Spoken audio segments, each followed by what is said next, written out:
Adão e Eva, na história do dilúvio, onde Noé entra num barco com um monte de animais. O problema é que o Deus que escreveu a Bíblia sabia que ela seria questionada.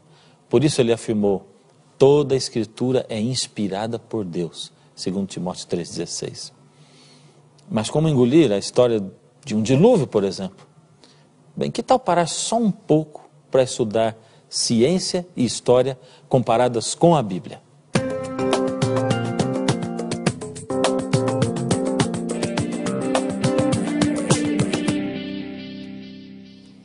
Você sabia que o dilúvio não é descrito só na Bíblia e que não são apenas os cristãos que falam do dilúvio? Dois historiadores chamados Dave Belsiger e Charles Siller acharam mais de 200 civilizações não cristãs que guardam registros orais ou manuscritos de uma grande inundação. Você não acha no mínimo estranho que tantos povos guardem registros de alguma coisa que não tenha acontecido? É lógico que eu não tenho tempo para falar dos 200, mas vou dar 3 exemplos. Os hindus contam que Manu e outros foram salvos de uma grande inundação dentro de um barco. Manu, percebeu só? Manu, 2 sílabas, igual Noé. Segundo, entre os chineses existe a história de Fa He, também 2 sílabas, com sua esposa, seus 3 filhos e 3 filhas, que foram os únicos sobreviventes de uma inundação. Percebeu? 8 pessoas, como no dilúvio. E finalmente o último exemplo, os havaianos. Eles contam a história de uma inundação muito grande, onde se salva um homem chamado Nuhu. Muito parecido com Noé, hein? Então alguém poderia dizer: mas é só isso? Ainda sobram muitas dúvidas, como: será que a arca não era grande demais para navegar?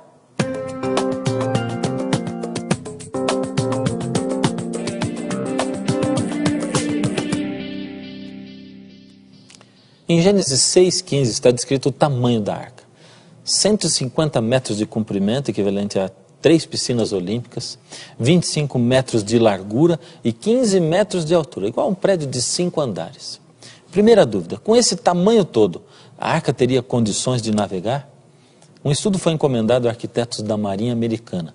O resultado afirma que essas medidas eram bem proporcionais às leis da física para a flutuação e que a arca poderia suportar ventos de 380 km por hora e ondas de 35 metros.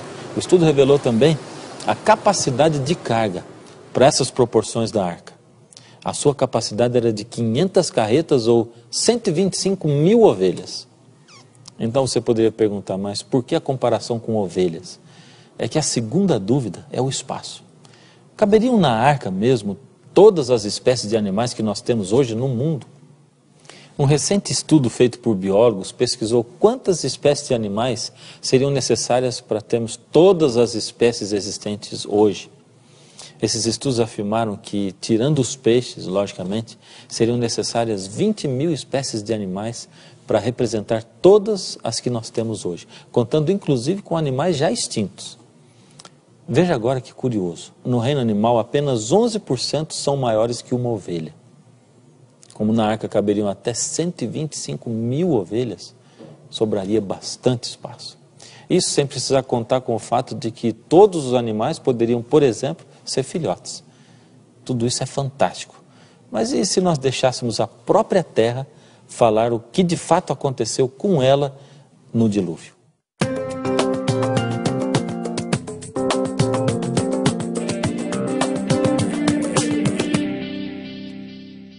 A ciência que estuda as diversas camadas da Terra é a geologia.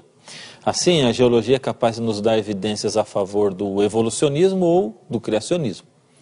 Nós vamos usar a figura de um bolo com várias camadas para ver como o evolucionismo e o criacionismo explicam, dão as suas versões da questão do dilúvio. O evolucionismo afirma que cada camada foi formada com diferença de milhões de anos de uma para outra. Assim, segundo os evolucionistas, primeiro se formou uma camada, depois de milhões de anos formou-se outra, e assim por diante. Como o evolucionismo afirma que as camadas foram se formando ao longo de milhões de anos, a confeiteira evolucionista é muito lenta. Só consegue fazer um bolo por dia. Fez o primeiro bolo, deixou em cima da mesa e alguns meninos chegaram, viram o bolo e não resistiram.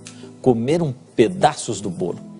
Os meninos representam a ação do tempo, do clima e da erosão no decorrer de milhões e milhões de anos que os evolucionistas afirmam terem se passado. Quando a confeiteira evolucionista percebeu, estava tudo torto e comido. Que trabalhão arrumar tudo com a cobertura. Mas mesmo assim ficou um belo bolo. Bem diferente da confeiteira evolucionista, a confeiteira criacionista é muito rápida, pois a teoria criacionista afirma que as camadas todas se formaram ao longo de 150 dias, que foi o tempo que durou para as águas baixarem, e não milhões de anos. Enquanto assavam o bolo, o próximo já estava batendo, e assim sucessivamente. E sem dar espaço para os meninos comerem, ou seja, o criacionismo diz que não houve tempo para a ação da erosão e do tempo. Em questão de horas já estavam todos os bolos prontos. Então, no mesmo dia, acabou de cobrir o seu bolo. Agora vamos pegar os bolos e compará-los. Olhando os dois bolos, por fora, eles parecem iguais. Mas quando partimos os dois ao meio, o bolo evolucionista apresenta camadas tortas, pois a erosão e as intempéries teriam modificado a superfície durante os milhões de anos que eles afirmam terem existido. O bolo criacionista era diferente. Apresenta camadas paralelas e planas, ou seja, retinhas. Mas e se cortássemos a terra ao meio, como se corta um bolo? O que você acha que a gente encontraria? As camadas planas e paralelas, exatamente como o dilúvio descrito na Bíblia deixou. Que evidências claras do dilúvio. Nós estamos aqui na estrada que liga Piracicaba a Tietê, no interior de São Paulo. Para falar a verdade, isso aqui é uma pedreira. Mas se você olhar melhor para toda essa formação rochosa, isso aqui é um tipo de formação geológica que recebe o nome de subgrupo Irati. Você vai ver que muitas camadas foram assentando-se, sobrepondo-se umas às outras. Algumas perguntas são intrigantes, interessantes, como, por exemplo, como uma formação rochosa dessa daqui pode ter uma extensão tão grande? Aliás, ela se estende por mais ou menos 1 milhão de quilômetros quadrados, em locais como o estado do Mato Grosso do Sul, Paraná, Santa Catarina, Rio Grande do Sul, Goiás e até mesmo parte do Uruguai e da Argentina. Quanto tempo será que tudo isso levou para chegar no lugar em que está? Será que nós podemos encontrar alguns fósseis aqui no meio? Será que a criação de Deus tem alguma coisa a ver com isso? Hoje eu tenho o prazer de estar aqui nesse monumento geológico com o Dr. Naor Neves de Souza. Ele é geólogo. Doutor, é um prazer tê-lo aqui conosco, poder recebê-lo no Está Escrito. E eu tenho algumas perguntas. A primeira delas é a seguinte: quanto tempo deve ter levado para que essa formação geológica ou rochosa se depositasse aí dessa maneira? Existem algumas evidências de campo que nos permitem ter uma ideia dos tempos desenvolvidos durante a deposição desse espesso pacote sedimentar. Um primeiro aspecto que é bastante realçado aqui nesse afloramento é a estratificação plano-paralela, camadas claras alteradas com camadas escuras. Alguns imaginam, alguns geólogos, que os tempos seriam prolongados entre uma camada e outra, ou seja, mudanças climáticas, períodos mais secos ou mais úmidos, e as camadas então seriam depositadas lentamente. Ao longo do tempo, sim, devagarinho. Mas os contatos bem planos, né, e se repetem, não denotam isso. Parece que realmente as coisas ocorreram de maneira sucessiva e rápida. Por exemplo, eu tenho aqui comigo um fóssil. E esse fóssil foi tirado daqui, foi extraído daqui, desse lugar. Existe um número muito grande de fósseis como esse. Nós podemos notar até aqui na coluna vertebral, bem definida, algumas vértebras estão aqui. Esse fóssil representa um réptil que viveu e foi rapidamente soterrado aqui no passado. Imagine a extensão dessa camada, as distâncias realmente consideradas, a espessura, em torno de 100 metros essa formação tem, em média.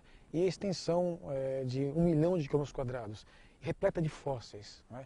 Esses animais estão aqui, inclusive, para estarem aqui como fósseis, eles tiveram que ser rapidamente soterrados, senão não teriam sido preservados. Mas, doutor, quando a gente ouve o senhor dizendo que tudo isso aqui deve ter sido depositado assim, de uma vez só, a gente talvez passe pela mente assim que essa rocha tenha vindo e se depositado aqui, mas como 1 milhão de quilômetros quadrados, é impossível que isso aconteça. Como pode ter sido tudo isso misturado de uma vez só, ter sido depositado assim em camadas que se alternam, cores diferentes, camada clara, camada escura? Como esses grãos teriam se depositado assim em camadas? Bem, nós estamos aqui, como já foi comentado, numa parte do grande subgrupo Irati. Na realidade foi o mar Irati. Esse mar vasto, ele atinge uma área imensa. Mas como podemos imaginar um mar com uma deposição assim desse porte? Os mares hoje que nós conhecemos não estão favorecendo deposições como essa. Então, algum processo muito rápido, quem sabe ondas gigantescas depositando esse material em áreas imensas, isso ocorrendo de maneira muito rápida no passado.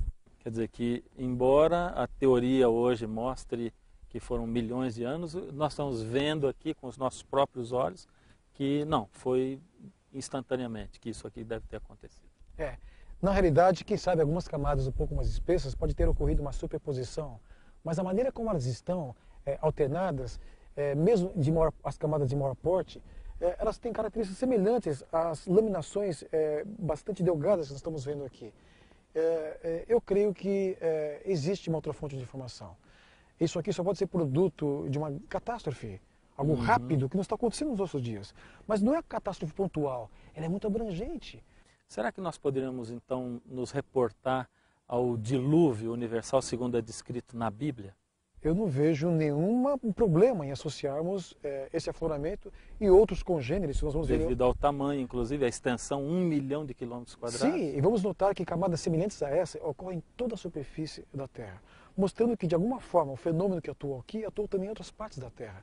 Ou seja, são fenômenos geológicos globais que realmente se manifestaram em toda a Terra de maneira muito rápida. Essa visão ela é totalmente compatível com o relato bíblico do dilúvio. Você ainda não consegue acreditar na Bíblia? Que tal comparar a Bíblia com a história, então?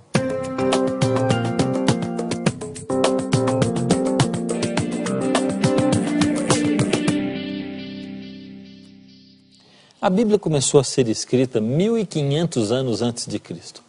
Por isso descreve lugares, reis e reinos desde a época de Adão. É o livro de história mais antigo que existe, pois muitos lugares e reis que ela cita não estão registrados em nenhum outro lugar da história. Por causa disso mesmo, a Bíblia foi e ainda é criticada. Vamos ver algumas das críticas que a Bíblia tem sofrido ao longo dos tempos. A Bíblia fala, por exemplo, da cidade de Nínive, para onde o profeta Jonas foi enviado para pregar. Até 120 anos atrás, os críticos da Bíblia diziam que Nínive nunca existiu, porque não havia registros históricos que falassem dessa cidade. Então um grupo de arqueólogos encontrou em escavações não só a cidade de Nínive, mas também a maior biblioteca já encontrada até então. No segundo exemplo, em Daniel 5, encontramos registrado que o rei de Babilônia em 539 a.C. era Belsazar. Mas não havia registro da existência desse homem. Os críticos enchiam a boca para dizer a Bíblia é mentirosa. Então, em 1861, o arqueólogo W.H.F. Talbot publicou a tradução de uma oração, escrita em tabletes cuneiformes, oferecida pelo rei Nabonidos, na qual ele pede aos deuses que abençoem seu filho Belsazar. Então os críticos tiveram que aceitar que Belsazar existiu. No terceiro exemplo, a gente primeiro vê que os críticos muitas vezes não pensam racionalmente. O objetivo deles é não acreditar na Bíblia. Por isso eles continuaram dizendo, tudo bem, Belsazar existiu, mas nunca foi rei de Babilônia. Então foi só eles esperarem um pouco mais, e em 1924, um outro arqueólogo chamado Sidney Smith traduziu e publicou o poema de Nabonidos. Esse documento histórico oficial declarava que Nabonidos deixou Babilônia e dirigiu-se a Tema, e deixou no trono Belsazar, o seu filho. Mais uma vez os críticos passaram vergonha. Em quarto lugar, os críticos afirmavam também que nunca existiu a cidade de Ur dos Caldeus, citada na Bíblia como a cidade de Abraão. Afirmavam também não haver registros históricos de que os judeus tivessem sido prisioneiros em Babilônia e de que o êxodo do Egito não existiu. A Bíblia diz que foi Moisés quem escreveu os 5 primeiros livros da Bíblia. E ele viveu por volta de 1500 a.C. Então os críticos riam da Bíblia, porque até pouco tempo atrás acreditava-se que o alfabeto só havia sido inventado por volta do século 12 ou 11 a.C. Há pouco tempo atrás, em escavações arqueológicas, encontraram a cidade de Ur. Ficou comprovado que ela era uma metrópole altamente civilizada e que em suas escolas os meninos aprendiam leitura, escrita, aritmética e geografia. O arqueólogo W.F. Albright datou esta escrita do início do século XV a.C., época de Moisés. Descobriu-se, então, que na época de Moisés já existia a escrita fonética, que ele usou para escrever a Bíblia. E o mais interessante é que essa escrita foi encontrada exatamente no lugar em que Moisés recebeu a ordem de Deus para escrever os seus livros, como está lá em Êxodo 17:14. O grande problema da maioria das pessoas que dizem não acreditar na Bíblia é que elas não conhecem a Bíblia. Como alguém pode acreditar em alguma coisa que não conhece? E aí? E você? Ainda duvida da Bíblia? Mas ainda não acabou. E se eu dissesse para você que a Bíblia falou de descobertas científicas bem antes de elas serem constatadas?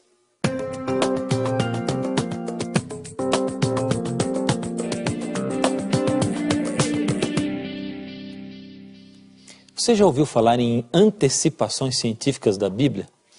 Agora preste atenção, porque isso é de tirar o fôlego. Primeiro, na antiguidade os egípcios acreditavam que a terra estava suspensa, apoiada sobre 5 colunas. Os gregos criam que Atlas carregava o mundo nas costas. Os hindus acreditavam que 4 elefantes sustentavam a terra. Já no Egito, no tempo de Moisés, 3.500 anos atrás, se acreditava que o mundo havia sido chocado de um grande ovo que possuía asas e voava. Mas veja o que está escrito na Bíblia, num livro escrito por Moisés 3.500 anos atrás. Está em Jó 26:7 e diz o seguinte: Ele estende o norte sobre o vazio e suspende a terra sobre o nada. Moisés foi criado no palácio do faraó do Egito, mas não acreditava como os egípcios, nem como os gregos e nem os hindus, as nações mais sábias da época. Quem revelou a Moisés, há 3.500 anos atrás, que existe o vácuo, o vazio espacial? Durante muitos séculos, os marinheiros tinham medo de navegar lugares desconhecidos. Acreditava-se que a terra era reta e que de repente o mar terminava em um abismo. Mas Cristóvão Colombo, que era cristão e lia a Bíblia, não pensava assim. Deixando o velho continente sem medo nenhum, descobriu a América em 1492. O que será que Colombo leu na Bíblia? Ele leu o que está escrito em Isaías, capítulo 40, no verso 22. Ele, Deus, é o que está assentado sobre o globo da terra. Isso foi escrito há mais de 2.000 anos atrás. E quem revelou isso a Isaías, o fato de que a terra é redonda? Só Deus mesmo. O barômetro é um instrumento usado para medir a pressão atmosférica. A pressão atmosférica é o peso do vento. Ele foi inventado só em 1643 pelo físico italiano Evangelista Torricelli. Antes dele, ninguém se atrevia a afirmar de que o vento tem peso. Entretanto, a Bíblia se antecipou 3.000 anos à ciência, dizendo que o vento tem peso. Está escrito em Jó, capítulo 28, no verso 25. Quando Deus regulou o peso do vento e fixou a medida das águas. E aí, o que você acha? É uma pena que não dê tempo para tantas e tantas outras que a gente gostaria de apresentar. A Bíblia foi escrita através dos judeus, mas é útil para todas as culturas e épocas. É um livro infalível no que diz. Apesar das muitas perseguições que ela sofreu e que tem sofrido, ela é indestrutível. Suas profecias têm sido cumpridas à risca. Do primeiro livro, Gênesis, até o último, o Apocalipse, a Bíblia se compõe de 66 livros escritos por cerca de 40 autores. Eles viveram em épocas diferentes, com níveis sociais, culturais e econômicos diferentes. A escrita foi feita durante 16 séculos, ou seja, 1.600 anos. E mesmo assim, a Bíblia é um livro harmonioso e coerente. É apenas uma história, sendo contada do começo ao fim. Embora Deus tivesse usado autores humanos diferentes para registrá-la. Gente sábia como Abraham Lincoln amava a Bíblia. Ele disse: Estou ultimamente ocupado em ler a Bíblia. Tirai tudo o que puderdes desse livro pelo raciocínio e o resto pela fé. E vivereis e morrereis um homem melhor. Lembra da pergunta que eu fiz no início desse programa? Quanto da Bíblia é inspirada por Deus? Paulo diz em 2 Timóteo 3,16 o seguinte: porque toda a Escritura é inspirada por Deus e útil para o ensino. Ah, você lembra daquele artigo que eu li, que eu citei no início do programa? Olha, ele faz parte dessas revistas chamadas científicas que circulam por aí hoje. Sabe como ele terminava? O texto dizia exatamente, literalmente assim: deixando de lado as diferenças, a Bíblia continua em pleno século XXI, encabeçando a lista dos livros mais influentes do mundo. São publicadas anualmente mais de 11 milhões de versões do texto integral, 12 milhões de novos testamentos e 400 milhões de brochuras com trechos de textos bíblicos. Como a gente pode ver, até os críticos da Bíblia acabam reconhecendo que ela tem alguma coisa que a faz diferente. Ela tem algo mais.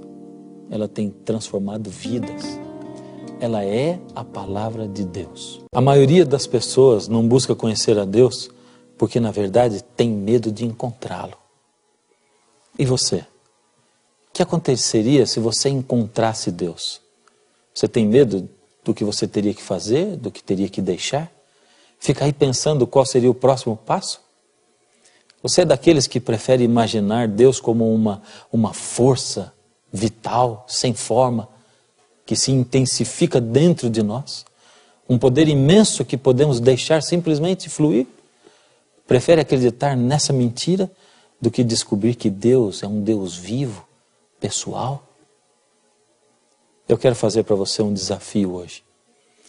Por que você, ao invés de ouvir de Deus, você não se aventura a descobrir quem é Deus, direto da fonte mais confiável e contemporânea de informações a respeito de Deus, que é a Bíblia, a palavra de Deus?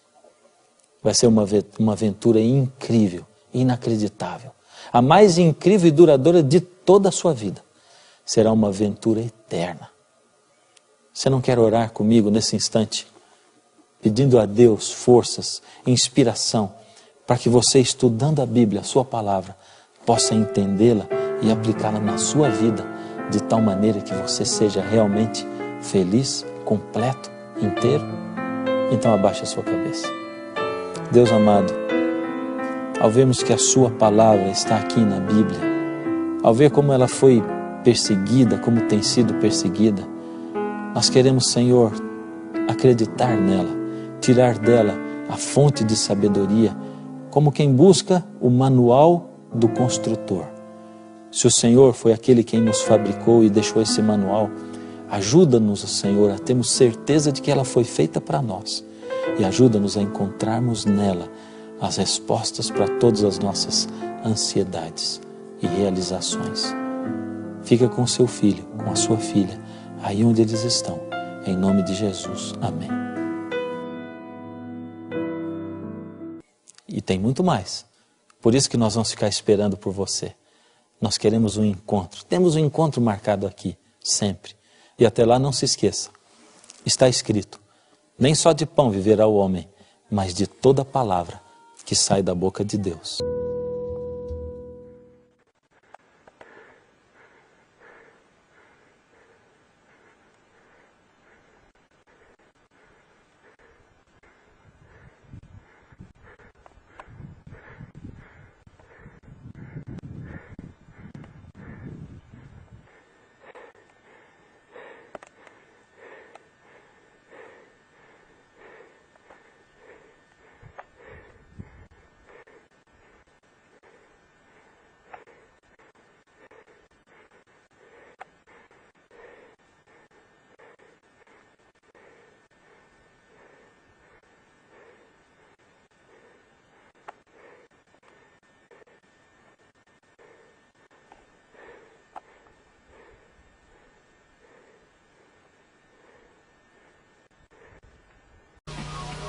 El 20 de junio de 1987, después de 10 años de intensas investigaciones, el gobierno turco anunció al mundo el descubrimiento del Arca de Noé y la dedicación de la misma y el área circundante como un parque nacional.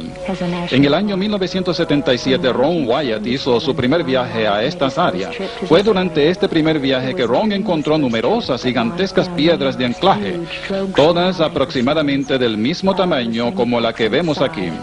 Todas estaban en directo alineamiento con la figura de barco, evidenciando que habían sido sueltas en el sitio donde finalmente el barco reposaría. Estas contienen inscripciones antiguas de los 8 sobrevivientes del diluvio. En diciembre de 1978, un terremoto en esta altamente remota área hizo que el terreno alrededor de la formación cayera. Y por primera vez la madera de la cubierta y las costillas fueron visiblemente expuestas en los lados. Una grieta grande también se formó a lo largo y le fue posible medir la profundidad y tomar muestras para análisis. El análisis demostró un alto contenido de carbón orgánico consistente de madera antigua. Más tarde, una inspección mediante detector de metales y radar de interfase de la superficie reveló una increíble estructura de hechura humana encapsulada dentro de la formación. Quillas y sobrequillas, espacios, puentes y aún divisiones entre los cajones se hicieron visibles a través de estos aparatos científicos. ¿Creía usted que el Arca de Noé en realidad existía? Lo que parecía un cuento de hadas puede ser corroborado con hechos probados. La búsqueda ha sido continua desde los tiempos bíblicos. En un momento van a conocer unas personas que están positivas de que han encontrado el arca. Sabemos que tales reclamaciones han sido hechas antes. Hace unos meses que estas personas vinieron a 2020 con las instancias de algunos hallazgos nuevos. Les seguimos a las montañas de Turquía Oriental. Lo que verán es una extravagante aventura, con una hueste de caracteres disímiles. La historia de Tom Gerald toma muchos sesgos y vueltas. Consideren que si el relato bíblico de la creación es un hecho y no fábula, entonces la teoría de la evolución está toda mojada. Los descubrimientos confirmados serían el más grande hallazgo arqueológico de todos los tiempos y provee a los fundamentalistas religiosos toda la evidencia de que la Biblia es absolutamente confiable. Así, el Arca de Noé ha venido a ser el artículo más controversial que haya sido registrado por el hombre. Esa es la seductora belleza que nos atrae aquí cerca del monte Ararat. Los exploradores que buscan el Arca dicen que es el punto más alto en estos alrededores y que cuando las aguas del diluvio bajaron, el Arca se depositó ahí. Pero la Biblia describe las montañas de Ararat, montañas en plural. Cabe la posibilidad de que el arca hubiese reposado en un sistema de montañas más pequeñas cerca de Ararat. Tal teoría es aborrecible a los antiguos fundamentalistas. Los verdaderos creyentes que son inflexibles en su fe creen que la Biblia solamente señala a Ararat como el sitio del arca.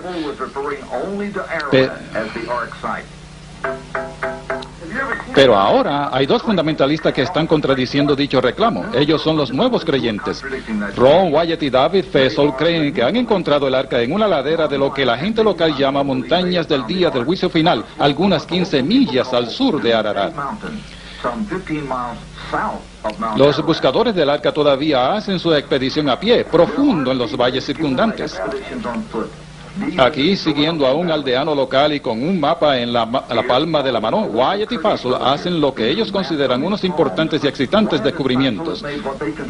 Aparentemente usan antiguas piedras sepulcrales que conmemoran la sobrevivencia de Noé y su familia.